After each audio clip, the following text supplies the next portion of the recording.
Welcome to the channel viewers, Dr. J.W. Ayub, theologist since 1994. Like and subscribe to help me, comment to educate me, and share the video to help somebody else. This is my final installment in the post-pandemic vaccine therapy journey I created. This is episode 12, when people started feeling like strangers inside their own country. The previous episode examined how trust did not automatically return once mandates, restrictions and emergency powers ended. But beneath that distrust, another emotional shift emerged quietly afterward. Many people no longer felt psychologically at home inside their own society. And at first, the streets looked normal again. Traffic returned, restaurants reopened, airports filled, events resumed, crowds gathered. The country appeared operational, but internally, many people experienced something profoundly different. Australia no longer felt emotionally familiar. Not completely, because during the pandemic years, many watched institutions, corporations, media systems, employers, governments, neighbours, friends, and even relatives behave in ways that previously believed impossible. That changes belonging psychologically. A person can remain physically inside a country while emotionally feeling distance from its culture entirely, especially after witnessing fear reorganise public morality so rapidly.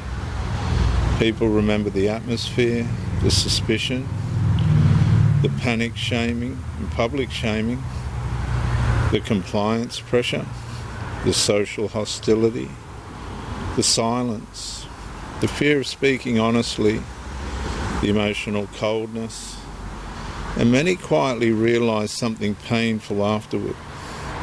The country they thought they understood behaved differently under pressure than they imagined. And that recognition establishes and destabilises identity. It changes the complete identity.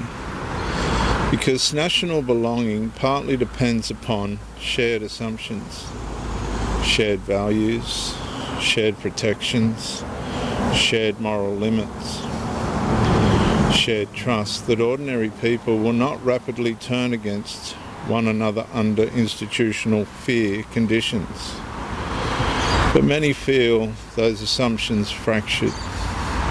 Some workers felt disposable. Some citizens felt excluded.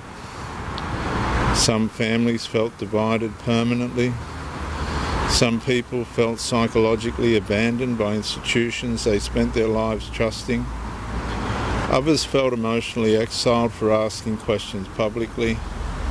And slowly, a deeper emotional atmosphere formed beneath ordinary life. Alienation. Not only political alienation, existential alienation.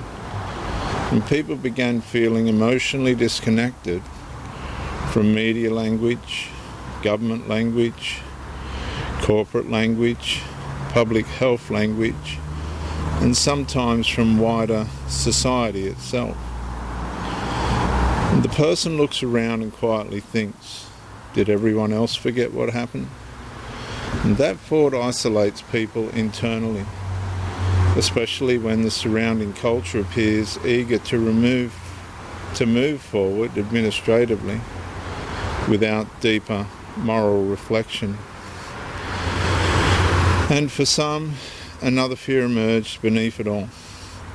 If society changed this quickly once, could it happen again? And that's a great fear, isn't it, viewers?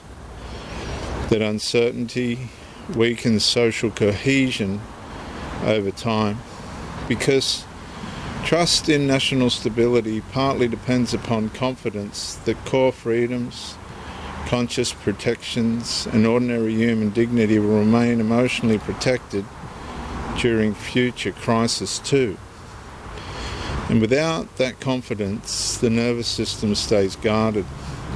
Some people withdraw slowly and socially. Some emotionally detach from politics entirely. Others become hyper alert to signs of institutional overreach everywhere. And many lost emotional confidence in collective narratives altogether. And populations carrying prolonged alienation become psychologically fragmented. Shared identity weakens, shared reality weakens, shared trust weakens, and people stop feeling united by common belonging and start organising themselves around smaller psychological survival tribes. And that fragmentation matters historically because isolated populations become easier to destabilise repeatedly through fear, outrage, crisis cycling, and institutional dependency structures. A fragmented society struggles defending freedom coherently because people no longer trust one another enough to stand together under pressure. And therapy begins honestly, viewers, when people are allowed to admit that many post-pandemic wounds involve belonging itself. Not only economics, not only medicine, not only politics, but identity, trust, citizenship, community, and moral continuity. Because millions experienced a period where ordinary participation, movement, employment, speech, worship, family contract, and public acceptance became conditional unexpectedly.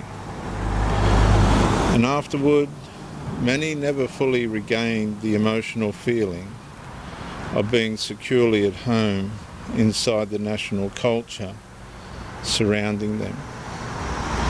And if some people now feel emotionally detached, distrustful, alienated, hypervigilant, or psychologically distant from institutions and society itself, that reaction may not simply reflect cynicism, but it may reflect a nervous system still trying to process what it witnessed under prolonged fear, pressure, surveillance, social enforcement, and conditional belonging.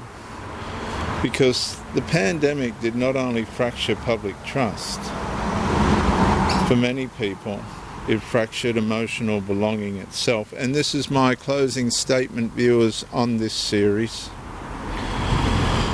And I ask you to listen to it very carefully. One of the deepest post-pandemic wounds is the quiet feeling that the country still looks familiar physically, while no longer feeling fully safe, stable, or recognisable psychologically. I'm Dr. JWA, theologist. Thanks for making it to the end of this series. Like and subscribe to help me. Comment to educate me. And share the video to help somebody else. Bye for now.